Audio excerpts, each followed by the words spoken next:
Welcome. Wherever you are, let this be a moment of quiet. Whether your mind is racing or your body feels worn from the day, allow this space to become your place of peace. Tonight's story is gentle and enduring. A story of loss, loyalty, and quiet faith. It does not shout. It does not rush. It simply unfolds, like the early light of morning. This is the story of Ruth, a woman whose devotion would shape generations to come. You don't have to be perfect to be used by God.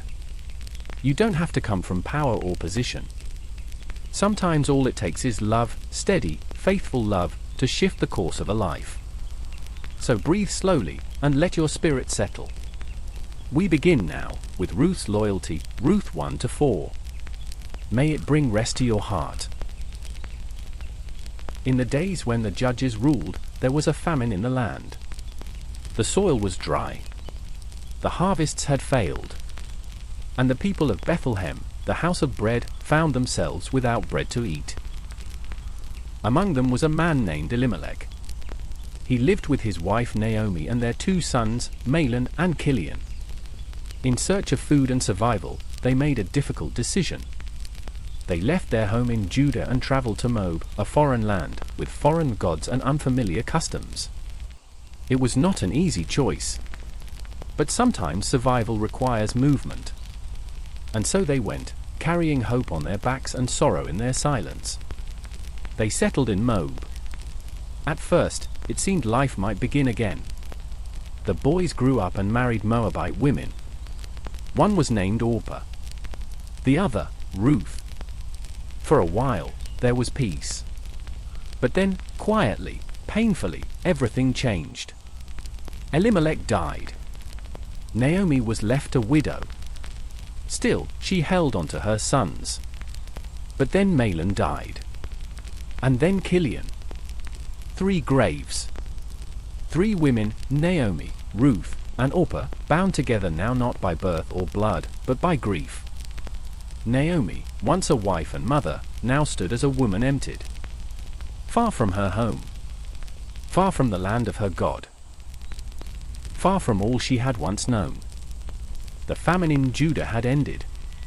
Naomi heard that the Lord had come to the aid of his people, providing food once again. So she rose, preparing to return home. She set out with her daughters-in-law, heading for the land of Judah. But after a while, she paused. They had walked far, but not far enough to forget what had been lost. Naomi turned to Orpah and Ruth and said, "Go back, each of you, to your mother's home. May the Lord show you kindness, as you have shown kindness to your dead and to me." She meant it. She wanted their good, even if it meant goodbye. May the Lord grant that each of you will find rest in the home of another husband. Then she kissed them, and they wept aloud. They cried, not just from sorrow, but from the love they had shared. "We will go back with you to your people," they said. But Naomi shook her head gently. "Return home, my daughters. Why would you come with me? Am I going to have any more sons who could become your husbands?"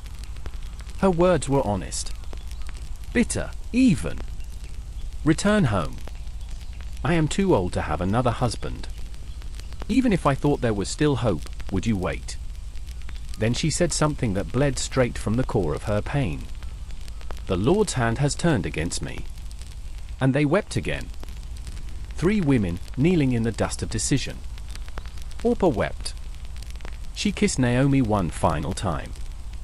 And then, with trembling steps, she turned back. Back to Moab. Back to the life she had known before grief reshaped her world. It was not weakness. It was simply the path she chose. But Ruth did not move. She clung to Naomi. Like roots in dry ground, she would not let go. Naomi looked at her and said, "Look, your sister-in-law is going back to her people and her gods. Go back with her." But Ruth's eyes did not waver. And her voice, quiet but unshakable, spoke words that would echo through generations. "Don't urge me to leave you or to turn back from you. Where you go, I will go. Where you stay, I will stay. Your people will be my people, and your God my God. Where you die, I will die, and there I will be buried. May the Lord deal with me, be it ever so severely, if even death separates you and me." Naomi said no more. What could she say? This was not obligation. It was devotion. A Moabite woman, pledging herself not just to Naomi, but to Naomi's people, and to Naomi's God. So the two women walked on. Through valleys and winding paths. Through memories they could not unsee. Until they reached Bethlehem. The town stirred. Whispers moved from door to door. Can this be Naomi? But Naomi's heart was heavy. She replied, "Don't call me Naomi." Naomi meant pleasant. "Call me Mara," she said. Mara meant bitter. Because the Almighty has made my life very bitter. I went away full, but the Lord has brought me back empty. Why call me Naomi? The Lord has afflicted me. The Almighty has brought misfortune upon me. And so Naomi and Ruth settled in Bethlehem, at the beginning of the barley harvest. A quiet return. A new beginning. It was harvest time. And though they had returned to Naomi's homeland, Ruth was still a stranger, a foreigner among the people of Israel. But she was not idle. One morning she said to Naomi, "Let me go to the fields and pick up the leftover grain behind anyone in whose eyes I find favor." Naomi nodded. "Go ahead, my daughter." So Ruth went. Humble. Hopeful. Willing to work. She began to glean among the harvesters, following behind the workers, picking up what remained. According to the law, landowners were not to gather every last sheaf, but to leave some for the poor and the foreigner. Ruth did not know whose field she had entered. But it was no accident. She found herself in the field of a man named Boaz, a relative of Elimelech. Boaz arrived from Bethlehem, greeting his workers with warmth, "The Lord be with you." And they responded, "The Lord bless you." As he looked over the field, his eyes landed on Ruth.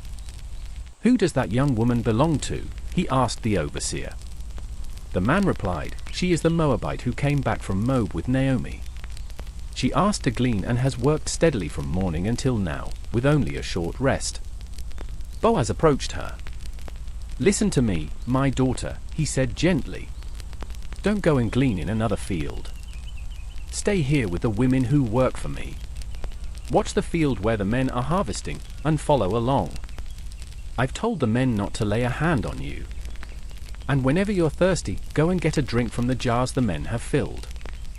Ruth bowed low to the ground. "Why have I found such favor in your eyes, that you notice me, a foreigner?" Boaz smiled. "I've been told all about what you have done for your mother-in-law, how you left your father and mother and your homeland to live with a people you did not know before. May the Lord repay you for what you have done. May you be richly rewarded by the Lord, the God of Israel, under whose wings you have come to take refuge." Ruth's heart was full. "May I continue to find favor in your eyes," she said, "for you have comforted me and spoken kindly to your servant, though I do not have the standing of one of your servants." At mealtime, Boaz invited her to eat. He offered her bread and roasted grain. She ate until she was satisfied, and even had leftovers. When she rose to glean again, Boaz gave special instructions to his men. "Let her gather among the sheaves. Don't reprimand her. Even pull out some stalks for her from the bundles and leave them for her to pick up. Don't rebuke her." Ruth worked until evening. She threshed the barley she had gathered, nearly an ephah, about 30 pounds. She returned to Naomi. Naomi saw the grain and the kindness in Ruth's eyes. "Where did you glean today?" she asked. "Blessed be the man who took notice of you." And Ruth told her, "The name of the man I worked with today is Boaz." Naomi's face softened. Her voice rose in hope. "The Lord bless him. He has not stopped showing kindness to the living and the dead. That man is our close relative, he is one of our guardian redeemers." And Ruth continued to glean in Boaz's fields through the barley and wheat harvests. But this was only the beginning. Time passed. The barley harvest gave way to the wheat harvest. Ruth continued to glean in the fields of Boaz day after day. Quietly, faithfully, always bringing home what she could. And though the pain of their losses still lingered, Naomi's eyes had begun to brighten. The kindness of Boaz had rekindled something, not just hope for food, but perhaps something more. One evening, Naomi turned to Ruth. "My daughter," she said softly, "should I not try to find a home for you, where you will be well provided for?" She paused. "Is not Boaz, with whose women you have worked, a relative of ours? Tonight he will be winnowing barley on the threshing floor. Wash, put on perfume, and get dressed in your best clothes. Then go down to the threshing floor, but don't let him know you are there until he has finished eating and drinking." Ruth listened carefully. "When he lies down," Naomi continued, "note the place where he is lying. Then go and uncover his feet and lie down. He will tell you what to do." It was a bold plan. But Ruth didn't hesitate. "I will do whatever you say." That night, Ruth approached the threshing floor. The air was cool. The stars stretched across the sky. In the distance, she heard the soft rhythm of grain being tossed, and then silence. Boaz had finished. He ate. He drank. He lay down beside a pile of grain, satisfied and tired from the day's work. And Ruth approached. Quiet as breath. She uncovered his feet and lay down. Time passed. Then, in the middle of the night, Boaz stirred. He turned, and there was a woman lying at his feet. "Who are you?" he asked, startled. "I am your servant Ruth," she said. "Spread the corner of your garment over me, since you are a guardian redeemer of our family." Boaz was still. And then he spoke, not with shock or shame, but with warmth. "The Lord bless you, my daughter. This kindness is greater than that which you showed earlier. You have not run after younger men, whether rich or poor. And now, don't be afraid. I will do for you all you ask." He paused. "All the people of my town know that you are a woman of noble character." Boaz explained there was another man, a closer relative, who had the legal right to redeem the land and marry Ruth. "If he is willing, good. Let him redeem. But if not, as surely as the Lord lives, I will do it." He asked her to stay until morning. And as the night faded, Boaz quietly filled her shawl with 6 measures of barley and sent her home. Ruth returned to Naomi, her arms full. "How did it go, my daughter?" Naomi asked. Ruth told her everything. And Naomi smiled. "Wait, my daughter, until you find out what happens. For the man will not rest until the matter is settled today." Boaz did not delay. As the first light of morning touched Bethlehem, he went to the town gate, the place where legal matters were settled and witnesses gathered. He sat down. Soon the guardian redeemer of whom he had spoken, the one more closely related to Elimelech, passed by. Boaz called to him, "Come over here, my friend, and sit down." The man came and sat. Then Boaz took 10 of the elders of the town and said, "Sit here," and they did. A quiet circle formed, Boaz, the closer relative, the elders. The air was still. The moment was ready. Boaz began. "Naomi, who has come back from Moab, is selling the piece of land that belonged to our relative Elimelech. I thought I should bring the matter to your attention and suggest that you buy it in the presence of these elders. If you will redeem it, do so. But if not, tell me, so I will know." The man nodded. "I will redeem it," he said. But Boaz wasn't finished. "On the day you buy the land from Naomi, you also acquire Ruth the Moabite, the widow of the deceased, in order to maintain the name of the dead with his property." At that, the man hesitated. "Then I cannot redeem it," he said. "It might endanger my own estate. You redeem it yourself." "I cannot do it." And so Boaz did. To confirm the transaction, The man took off his sandal, a custom in those days, and handed it to Boaz. Then Boaz stood and declared before all, "Today you are witnesses that I have bought from Naomi all the property of Elimelech, Kilion, and Mahlon. I have also acquired Ruth the Moabite, Mahlon's widow, as my wife, to maintain the name of the dead with his property, so that his name will not disappear from among his family or his hometown. Today, you are witnesses." And the elders replied, "We are witnesses. May the Lord make the woman who is coming into your home like Rachel and Leah. May you have standing in Ephrathah and be famous in Bethlehem.